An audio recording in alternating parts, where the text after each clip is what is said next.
So hello viewers, welcome to another blog.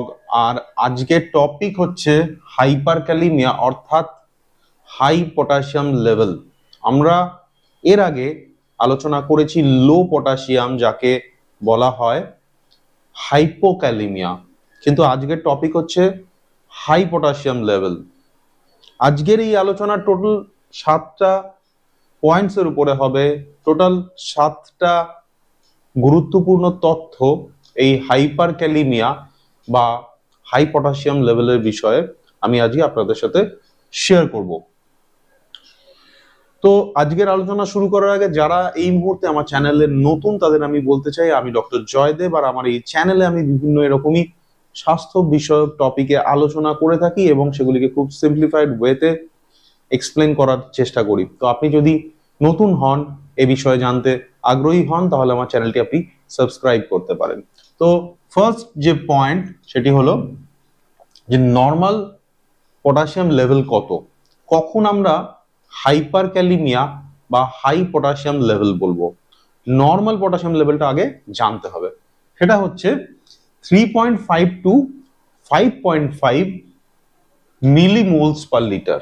সুতরাং কেউ ধরে নিন সেরাম পটাশিয়াম টেস্ট করালেন, তার যদি ভ্যালু 3.5 থেকে 5.5 এর মধ্যে থাকে, সেটা কিন্তু নর্মাল পটাশিয়াম লেভেল। এক্ষেত্রে আরেকটি বিষয় মনে রাখা প্রয়োজন, এই যে আমি নর্মাল রেঞ্জটি দিচ্ছি সেটি অনেকটা ডিপেন্ড করে কোন ল্যাবে কি মেথডে টেস্ট হচ্ছে তার উপরে। তো সব সময় আপনার পটাশিয়াম লেভেল অ্যাসেস করার সময় আপনাকে দেখতে হবে যে ল্যাবের রেফারেন্স রেঞ্জ কি দেওয়া আছে। আপনার যে রিপোর্ট থাকবে তার পাশে, সেই আপনার যে পটাশিয়ামের ভ্যালু থাকবে তার পাশেই দেখবেন রেফারেন্স রেঞ্জ দেওয়া আছে। সেই রেফারেন্স রেঞ্জের মধ্যে যদি ভ্যালু থাকে তাহলে সেটা নর্মাল, যদি কম থাকে তাহলে হাইপোক্যালিমিয়া, যদি বেশি থাকে সেক্ষেত্রে হাইপারক্যালিমিয়া।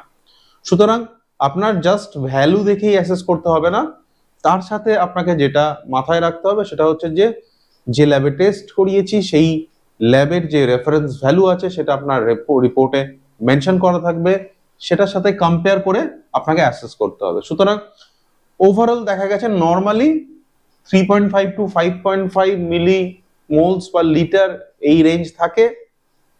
ম্যাক্সিমাম ক্ষেত্রে সামান্য কিছু ভেরিয়েশন হতে পারে, এর মধ্যে থাকলে সেক্ষেত্রে নর্মাল, 5.5 এর উপরে হলে তখন হচ্ছে হাইপারক্যালিমিয়া। এবার চলে আসি যে কাদের এই হাইপারক্যালিমিয়া হওয়ার আশঙ্কা বেশি। সবার কি হাইপারক্যালিমিয়া হতে পারে?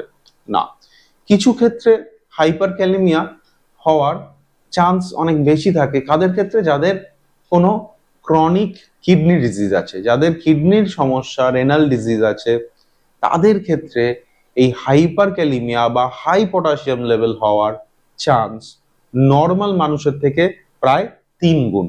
সুতরাং যাদের কিডনির সমস্যা আছে, কিডনির সমস্যার জন্য ট্রিটমেন্টে আছেন, তাদের কিন্তু অনেক ফ্রিকুয়েন্টলি পটাশিয়াম লেভেল মনিটর করতে হয়। চলে আসি থার্ড পয়েন্টে, যে হাইপারক্যালিমিয়ার কি কি সিমটমস থাকে। অনেক ক্ষেত্রেই দেখা যায় যে হাইপারক্যালিমিয়া আছে কিন্তু সেক্ষেত্রে কোনো সিমটম নেই। খুব কমন এটা, যে হয়তো টেস্ট করে ধরা পড়লো যে পটাশিয়াম লেভেল বেশি, কিন্তু তার কোনো সিমটম নেই। এটা অনেক ক্ষেত্রেই দেখা যায়। কিন্তু মাইল্ড হাইপারক্যালিমিয়া, যখন পটাশিয়াম লেভেল নর্মালের তুলনায় বেশি, কিন্তু খুব বেশি নয়, সামান্য বেশি, সেক্ষেত্রে যে যে সিমটমস গুলি দেখা যায় কমনলি, সেটা হচ্ছে যে অ্যাবডোমিনাল পেন কারোর ক্ষেত্রে হতে পারে, নাও হতে পারে, ডায়রিয়া হতে পারে, নজিয়া, ভমিটিং, বমি বমি বমি ভাব, এই ধরনের সমস্যাগুলি সাধারণত মাইল্ড হাইপারক্যালিমিয়ার ক্ষেত্রে দেখা যেতে পারে। ডেঞ্জারাসলি হাই হাইপারক্যালিমিয়া কখন? যখন 6 বা 6.5 এর উপরে উঠে গেছে। সেটা কিন্তু একটা মেডিকেল এমার্জেন্সি এবং সেটা কিন্তু খুব প্রম্পটলি ম্যানেজ করা উচিত, কারণ সেটার থেকে অনেক কমপ্লিকেশন সাডেনলি ডেভেলপ করতে পারে। তো সেরকম ডেঞ্জারাসলি হাই পটাশিয়াম যখন হয় তখন কি কি সিমটমস থাকতে পারে? চেস্ট পেন, বুকে ব্যথা হতে পারে, প্যালপিটেশন অর্থাৎ বুক ধড়ফড় করতে পারে, অ্যারিথমিয়া থাকতে পারে অর্থাৎ হার্ট রেট ইরেগুলার হয়ে গেছে, হার্ট রেট ফাস্ট হয়ে গেছে, এইরকম সমস্যা থাকতে পারে। আর মাসেল উইকনেস থাকতে পারে। তো ডেঞ্জারাসলি হাই পটাশিয়াম যখন হবে, যাদের ক্ষেত্রে সাধারণত হাইপার ক্যালিমিয়া থাকে, তাদের এই ধরনের যদি লক্ষণ থাকে, তো it may be due to high potassium level. কি কি চেস্ট পেন হতে পারে, প্যালপিটেশন হতে পারে, arrhythmia, abnormal heart rate, abnormal heart rhythm, অথবা মাসেল উইকনেস। তো এগুলি সাধারণত ডেঞ্জারাসলি হাই পটাশিয়াম লেভেলের লক্ষণ হতে পারে। তবে অনেক ক্ষেত্রে কিন্তু হয়তো ভ্যালু অনেক বেশি আছে এবং পেশেন্ট অ্যাসিমটোমেটিক, অর্থাৎ তার কোনো সিমটম নেই, সেরকমও থাকতে পারে। এরপর চলে আসি কি কি কারণে এই হাইপার ক্যালিমিয়া বা হাই পটাশিয়াম হয়। খুব কমন একটি কজ আমি বললাম যে কিডনির সমস্যায় কিন্তু খুব কমনলি হাইপার ক্যালিমিয়া হতে পারে। কেন হয়? কারণ কিডনির মাধ্যমে পটাশিয়ামের এক্সক্রিশন সেক্ষেত্রে ঠিকঠাক হয় না, তার ফলে কিন্তু ব্লাডে পটাশিয়ামের লেভেল বাড়তে পারে। সেকেন্ড হচ্ছে, কেউ যদি অতিরিক্ত পরিমাণে পটাশিয়াম সাপ্লিমেন্ট নিয়ে নেন বা খুব বেশি পরিমাণে পটাশিয়াম রিচ খাবার যেগুলি আছে সেগুলি যদি খান, তাহলেও কিন্তু হাইপার ক্যালিমিয়া হতে পারে। এই ব্লগটির একদম শেষের পার্টে আমি বলবো যাদের হাইপার ক্যালিমিয়া আছে তাদের কি কি খাবার অ্যাভয়েড করা উচিত। সুতরাং ব্লগটি একদম শেষ পর্যন্ত দেখতে থাকুন। তো কিছু খাবার যেগুলি পটাশিয়াম রিচ, সেগুলি যদি কেউ বেশি পরিমাণে নেন, অথবা কেউ হয়তো পটাশিয়াম তার আগে হয়তো হাইপোক্যালিমিয়া ছিল, তার জন্য সে পটাশিয়াম সাপ্লিমেন্ট নিচ্ছেন, কিন্তু সে যদি ডাক্তারের সুপারভিশন ছাড়াই যদি নিজের থেকে অতিরিক্ত পটাশিয়াম সাপ্লিমেন্ট নিয়ে ফেলেন, তাহলেও কিন্তু হাইপার ক্যালিমিয়া বা হাই পটাশিয়াম লেভেল ডেভেলপ করতে পারে। সুতরাং পটাশিয়াম সাপ্লিমেন্ট নেওয়ার সময় কিন্তু খুব কেয়ারফুল, অবশ্যই ডক্টরের সাথে কনসাল্ট করে তার সুপারভিশনে পটাশিয়াম সাপ্লিমেন্ট নেওয়া উচিত। এবং অবশ্যই কতদিন আপনি সাপ্লিমেন্ট নেবেন সেটা ডক্টরকে কিন্তু ডক্টরকে জিজ্ঞেস করে জেনে নেওয়া উচিত। এবং নিজের ইচ্ছা মতো দীর্ঘদিন ধরে পটাশিয়াম নেওয়া কিন্তু উচিত নয়। কিছু মেডিকেশন আছে, কিছু ওষুধ আছে যেগুলি হাইপার ক্যালিমিয়া করতে পারে। কিছু ডায়ুরেটিক আছে। ডায়ুরেটিক কি ধরনের ওষুধ? ডায়ুরেটিক হচ্ছে যে শরীরে যখন অতিরিক্ত জল কোনো কারণে জমে যায়, তখন সেটাকে শরীর থেকে নির্গত করার জন্য ডায়ুরেটিক্স দেওয়া হয়। এই কিছু ডায়ুরেটিক্স আছে সেগুলি নিলে কিন্তু হাইপার ক্যালিমিয়া হতে পারে। তো সেই ধরনের ডায়ুরেটিক্স নিলে সেক্ষেত্রে একটু এই ব্যাপারটা অবজার্ভ করতে হয় যে সেক্ষেত্রে হাইপার ক্যালিমিয়া হচ্ছে কিনা। তো একটা কারণ হলো কিছু মেডিকেশনস। এরপরে আমরা চলে আসবো যে ডায়াগনোসিস কিভাবে করা হয়, কিভাবে যে হাইপার ক্যালিমিয়া হয়েছে সেটা বোঝা হয়। তার জন্য সব থেকে প্রথমেই যেটা করা যেতে পারে, একটা হচ্ছে ব্লাডে বা সেরামে পটাশিয়াম লেভেল, যেটাকে বলা হয় সেরাম পটাশিয়াম লেভেল, এটা আমরা চেক করতে পারি। এটা ব্লাড টেস্ট করা হয়। এটা ব্লাড টেস্টের জন্য সামান্য ব্লাড নিয়ে এই টেস্টটা করা হয়। এটার মাধ্যমে আমরা পটাশিয়াম লেভেল জানতে পারি।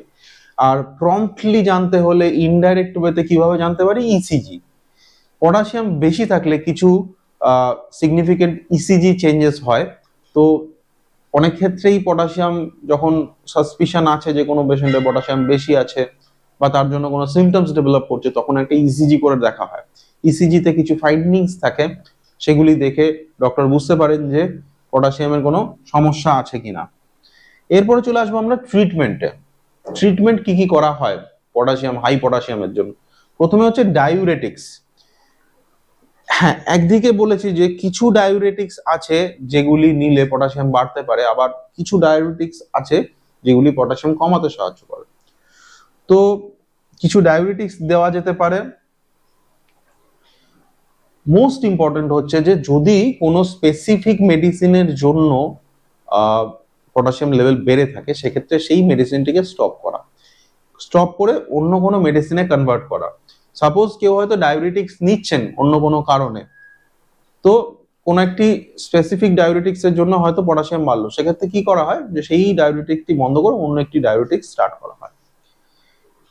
নেক্সট হচ্ছে পটাশিয়াম বাইন্ডার্স কিছু কম্পাউন্ড থাকে যেগুলি হচ্ছে যে যেগুলি নিলে খাদ্যনালীতে পটাশিয়ামের সাথে বাইন্ড করে এবং পটাশিয়ামকে শরীর থেকে এক্সক্রিট করে, অতিরিক্ত পটাশিয়ামকে অ্যাবজর্ব করতে বাধা দেয়। তো তার ফলেও পটাশিয়াম লেভেল কন্ট্রোল করা যেতে পারে।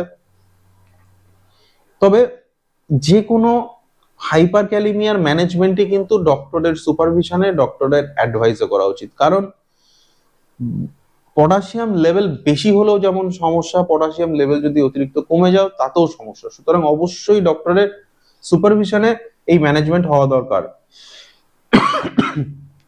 এরপরে চলে আসি আইভি থেরাপি। কি কি আইভি থেরাপি দেওয়া যেতে পারে? সেক্ষেত্রে দেওয়া হয় ইউজুয়ালি ক্যালসিয়াম গ্লুকোনেট একটি ইনজেকশন দেওয়া হয়, যেটি হার্টকে প্রোটেক্ট করে।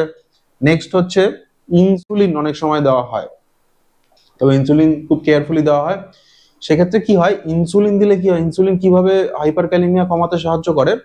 ব্লাডের মধ্যে যে অতিরিক্ত পটাশিয়াম আছে, ইনসুলিন দিলে সেই পটাশিয়ামগুলি সেলের মধ্যে চলে আসে। তার ফলে কি হয় যে এক্সট্রা সেলুলার পটাশিয়াম ইন্ট্রাসেলুলার হয় এবং ব্লাডে পটাশিয়ামের লেভেলটা কমে। তার ফলে এর যে কমপ্লিকেশন সেগুলি হওয়ার চান্স কমে আসে।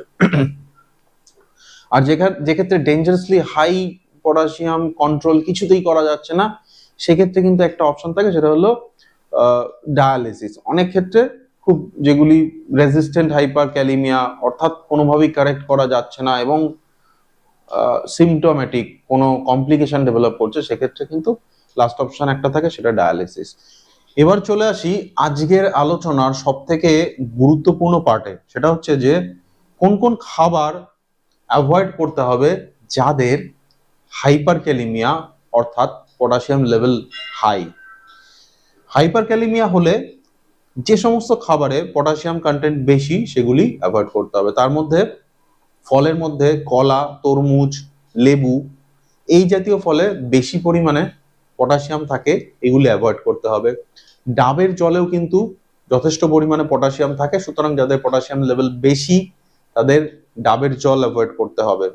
বিভিন্ন ড্রাই ফ্রুটস যেগুলি আছে সেগুলিতেও কিন্তু পর্যাপ্ত পটাশিয়াম থাকে, সেগুলি অ্যাভয়েড করতে হবে। আরেকটি বিষয় খেয়াল রাখতে হবে যে এমন কোনো সাপ্লিমেন্ট কিছু নিচ্ছেন কিনা যার মধ্যে পটাশিয়াম বেশি পরিমাণে আছে। তো সেরকম যদি সাপ্লিমেন্ট কিছু নিয়ে থাকেন সেটিও কিন্তু অ্যাভয়েড করতে হবে। সুতরাং এই কতগুলি জিনিস আছে। আরেকটি জিনিস অনেক সময় আমরা খেয়াল রাখি না, সেটা হচ্ছে যে বিভিন্ন রকম টমেটো কেচাপ যেগুলো সস যেগুলি আছে সেগুলিতেও কিন্তু অতিরিক্ত পটাশিয়াম থাকে। টমেটোর মধ্যেও কিন্তু পটাশিয়াম যথেষ্ট পরিমাণে থাকে। তো যাদের হাই পটাশিয়াম তাদের ক্ষেত্রে কিন্তু এই ধরনের খাবারগুলি অ্যাভয়েড করতে হবে, বা যদি নেওয়ার খুব প্রয়োজন হয় সেক্ষেত্রে মিনিমাম পরিমাণে যাতে নেওয়া যায়। তো আজকের এই ব্লগটি আপনার কেমন লাগলো অবশ্যই একটি কমেন্ট করে জানান। ব্লগটি যদি ভালো লাগে একটি লাইক দিতে ভুলবেন না। চ্যানেলে যদি নতুন হন চ্যানেলটি আপনি সাবস্ক্রাইব করতে পারেন। এরকমই স্বাস্থ্য বিষয়ক বিভিন্ন বিষয়ে আমি আলোচনা করে থাকি এই চ্যানেলে। তো আপনার যদি এই বিষয়ে কোনো ওপিনিয়ন থাকে ডেফিনেটলি আপনি শেয়ার করতে পারেন। আপনি যদি চান কোনো স্পেসিফিক টপিকে আমি পরবর্তী কোনো ব্লগে আলোচনা করি তো সেটিও আপনি আমাকে শেয়ার করতে পারেন কমেন্টের মাধ্যমে। Till then, take care and stay fit, be healthy. Thank you.